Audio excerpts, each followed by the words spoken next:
मागच्या ज्या वर्षी आपण आपलं खत यूज केलं त्यावेळेस 200 क्विंटलच्या वर आपल्याला एकरी उत्पन्न निघालं होतं सर. म्हणजे 200 प्लसचा 200 प्लसचा ॲव्हरेज. म्हणजे आता नाही वापरल्यामुळे किती निघालं? म्हणजे आपण 150 पण क्रॉस झालो नाही. 150 पण निघाला नाही. आणि क्वालिटी ती नाहीये. जो आपला माल मोठा झाला होता, मालचं पोषण झालं होतं त्याप्रमाणे या वर्षी. त्याचा अर्थ आपलं खत वापरल्यानंतर मालाची क्वालिटी चांगली निघाली होती, साईज चांगली झाली होती, म्हणून तो ॲव्हरेज चांगला मिळाला. त्याचा फरक मला ज्या वेळेस मार्केटला कांदा विकायला जायचो ना, तर तेव्हा मी पहिल्या दरावर माझा कांदा विकायचो, सगळ्यात टॉपला विकायचो. म्हणजे मार्केटला हायेस्टच जायचा कांदा धुळे मार्केटला. तर बघू शकताय धुळे मार्केट कमिटीमध्ये कांदा जेव्हा जायचा नगावरनं, आजही त्यांना आपलं नाव विचारलं तरी सांगेल. तर मार्केटला हायेस्टच कांदा जात होता. आणि आता परिस्थिती असं झालेली आहे की त्यांनी कंपनीची ट्रीटमेंट नाही घेतली तर त्यांचे कांदे खूप प्रमाणात चढले आणि 150 क्विंटल सुद्धा प्लस झालेले नाही.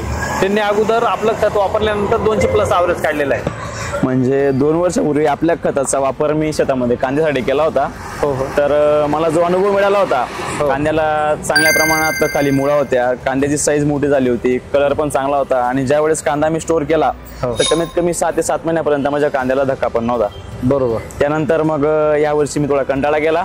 म्हणजे असंच की आपले रासायनिक खत आपण वापरू, बघू असं. आता माझा कांदा, आता काय परिस्थिती चालू वर्षी म्हणजे माझा कांदा आता असा खराब होतोय की मला म्हणजे ना पावलं तुमच्या खताची आठवण येते की मी सरांना एक कॉल करायला पाहिजे होता. पहिल्यापासून आपण कॉन्टॅक्ट मध्ये आहेच, मी दुर्लक्ष करून दिलं होतं की चला जाऊ द्या या वर्षी आपलं करू असं. पण या वर्षी अनुभव ॲव्हरेज कसं काही निघाला? चालू ॲव्हरेज पण नाही निघाला आणि कांदा म्हणजे क्वालिटी पण नाही या वर्षी. मी एकच सांगू इच्छितो की एक वेळा वापरून बघा, तुम्हाला तुमचा रिझल्ट वर समजून जाईल की खताची क्वालिटी कशी असं. आणि मालावर पण तुम्हाला बरोबर फरक दिसून जाईल.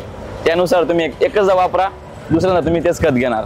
हा कंपनीचा रिपोर्ट बोलतो, कारण की शेतकरी बांधव हे काही खोटं बोलू शकत नाही. रिपोर्ट असल्या कारणानेच ते बोलताय आणि रिपोर्ट हा त्यांना समजून आलेला आहे.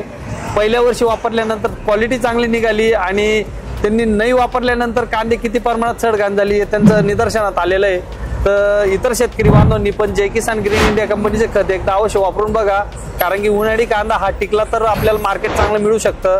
आणि कांदा हा टिकलाच जायला पाहिजे आणि ॲव्हरेज हा मिळालाच पाहिजे, कारण की कांद्याला भरपूर प्रमाणात खर्च होऊन जातो. त्याच्यासाठी जय किसान ग्रीन इंडिया कंपनीचे बायोलॉजिकल फर्टिलायझर वापरा, जेणेकरून उत्पादनात भर पडेल आणि कांद्याची टिकवून क्षमता वाढेल.